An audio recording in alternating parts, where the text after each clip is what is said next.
brutally in the middle of the night in a Palestinian home, searching for the head of the family who was allegedly a terrorist. Of course, he was not at home. It was only his wife and some small children. Of course, since the soldiers brutally broke in, the children started to cry. Then mother called them, I don't know what name, Sarah or whatever. Sarah, come here, come here. And then one of the Israeli soldiers, the attackers, discovered that, my God, I have a daughter with the same name. And he went to the mother, you see, I also have a daughter, the same name, and so on. Like, you know, forget about that we brutally invaded your home. We are all the same warm humans beneath, and so on. This is, for me, ideology at its purest, at its most disgusting. It's difficult to sympathize with the poor, the refugees, if you have this guarantee, which is, I think, the form of extreme violence, that basically they are the same warm people as me. Here, we should rehabilitate the Judeo-Christian notion of neighbor, der Nächste. As good interpreters have shown, Nächste is not neighbor in the sense that the fellow man, the one who is like me. If you really read closely the Bible already, you learn that der Nächste is your neighbor, close one, but you reach him at the level of the neighbor when you discover that there is a totally unexpected abyss in him. Like, let's say you have a closest friend, all of a sudden you discover when you catch him at home, imagine something disgusting, that he's slowly torturing a cat to death, that he's raping a girl, or that he's doing something incredibly noble or whatever. At that point, when you see that even if he seemed to be close to you, there is an abyss, he was a foreigner. This is love your neighbor. Accept this otherness. So, why do I emphasize so much on this? Because it's Hegelian. No, Hegel has here a wonderful formula where he says that the secrets of ancient Egyptians, for us, they appear mysterious. What does the Sphinx mean? Were also the secrets for the Egyptians themselves. So that's what we have to accept.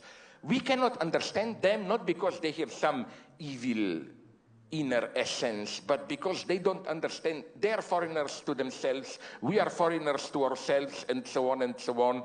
So again, my point is a very simple one, but it's pro-refugee point. Don't idealize them. Yes, when you get hundreds of thousands coming, I'm absolutely sure that they are thieves, they are rapists against them, and so on. And you are a true racist if you then say, no, cordon, throw them out, and so on and so on. You really have to accept them as, neighbors. Now I'm making the next, even more problematic point. This is why I think, now you will say, of course, what I'm saying is an obvious obscenity. We simply have to respect different ways of life. Now I come to my even more problematic point. This logic of multiculturalism, simple multiculturalism, respect different ways of life. It covers up not the racist lesson that, you know, they are such barbarians, how can you respect them, but it covers up the antagonisms in their and in our way of life, which is why, what do I mean? I will tell you immediately what do I mean by this. How to react, for example, for the fact that from China to Zimbabwe, many third world leaders, and the tragedy is that they are not simply wrong. When you mention to them human rights and so on, they immediately shout Kulturimperialismus, like what you are selling us as human rights are not truly universal human rights, they already privilege a certain way of life. And to some level, they are right. For example, when we formulate human rights, we emphasize effectively much more than their cultures do the autonomy of the individual. So what to do here? I think it's really a deadlock. There is no simple formula. What do I mean by this? For example, recently Robert Mugabe gave a speech, and I don't want to make fun of him. He brutally attacked gay rights as a Western invention, as a case of Kulturimperialismus. You are trying to impose on us your values, your way of life, and so on and so on. And of course, the same goes for women's rights and so on and so on. Again, let me emphasize my point. I'm fully aware to what extent reference to Western human rights can serve as a justification not only of Kulturimperialismus, but even of actual military imperialismus. For example, it's a great scandal that many American feminists supported the invasion of Iraq, claiming it's basically to help Iraqi women and so on. The brutal irony of history is that they were extremely brutally wrong, because, you know, whatever you say against Saddam, and I'm certainly no friend of Saddam Hussein, but his regime, Iraqi, was formally secular. The only two Arab regimes which are formally secular are Iraq and Syria. Precisely the two, one already disappeared, the other one will disappear. So it's madness. The paradox is that they went there to redeem, for, among other things, for women's rights. The result is that now, with regime falling and control of Muslim militias, the situation of women is infinitely worse than under Saddam. The second irony is this one. United States, a Christian country, invades Iraq. Under Saddam, there were 2 million Christians. Now, because of this confusion, and again, Islamic militias pressure, almost all of the Christians left Iraq. That's the price you pay for stupid Western politics. But what I'm saying is this. So where do you set the limit in respecting the other way of life? I see, and I want to provoke you here consciously, I see two limits. Why? Because I don't think there are simply different ways of life. First, every way of life has its own antagonisms covering them up. Second thing, every way of life is universal in the sense that it incorporates some norms how to treat others, other ways of life. So, okay, let me tell you so that we don't go into this refugee problem where things are much more complex, I know. Let me tell you a thing that happened in my own country, Slovenia, I think some 10 years ago. We have a minority, but there are some 10,000-20,000 of them, Roma, the racist way, gypsies, no? And from one of the Roma family, a girl escaped to the police, claiming my family, my father did a prearranged marriage and sold me to another man, I don't want this, and so on. Okay, then what to do? Then the Roma leader of their group said, and he was right, but are you aware that arranging marriages is a key feature of how our community reproduces itself? If you take away this from us, then maybe we will survive as doing some stupid folkloric dances, music, or some gypsy barbecue or whatever. But as a way of life, we will disappear. So what do you do here?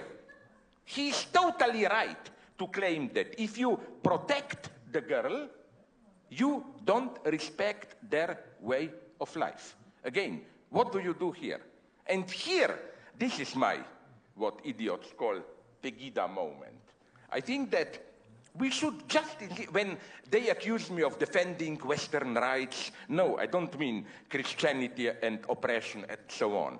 I simply mean a certain level of sexual and religious sexual, religious, and so on, freedom and tolerance. I think that, for example, whichever minority, including Christian minorities, like all those fundamentalists who terrorize their children, that we have the right to say, oh, sorry, this is terror on children or women, the state has to intervene. It goes without saying that the state should punish even more any violence against them, against others. But that's a crucial point. And the second point, here things for me get problematic.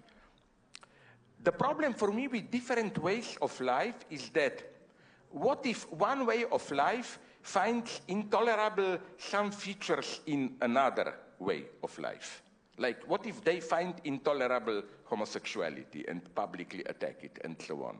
And this would be, if you ask me, my limitation. In other words, people who criticized me emphasized how refugees are not simply foreigners to whom we should show hospitality. We should accept them absolutely as equals, and we should recognize them. They should enjoy the same rights as the members of the diverse communities that make up Europe. I totally agree. I'm just adding, but which are these same rights? Where do you stop with women's rights and so on and so on? Why am I emphasizing this? Here things get a little bit more complex. Because, you know, I claim that those who say, but listen, Arabs or whatever Muslims were oppressed. They don't yet have our sense of women's right. We are now fighting other bigger battles. Let's tolerate that a little bit and so on. I think that you are terribly patronizingly, this is true racism, underestimating them. For example, since I know well the situation on the West Bank, Palestine, Ramallah, and so on, they have a couple of rapper bands, like the most famous one, the lead singer is Tamer Nafar. He's a wonderful figure. I'm proud of him to be my friend. He's at the same time fighting Israeli oppression. He was arrested, all you want, but also singing rapper songs against honor killings in his own community, starting a movement there. And you know what's so typical? One would have expected liberal Israelis who pretend to be friends of Palestinians to support him. No, everyone is embarrassed. Why? Because he doesn't fit this idea of a primitive Palestinian that needs help. No, sorry, he's totally enlightened and so on. And then something, this is the point of my story, happened there which I found so breathtakingly disgusting.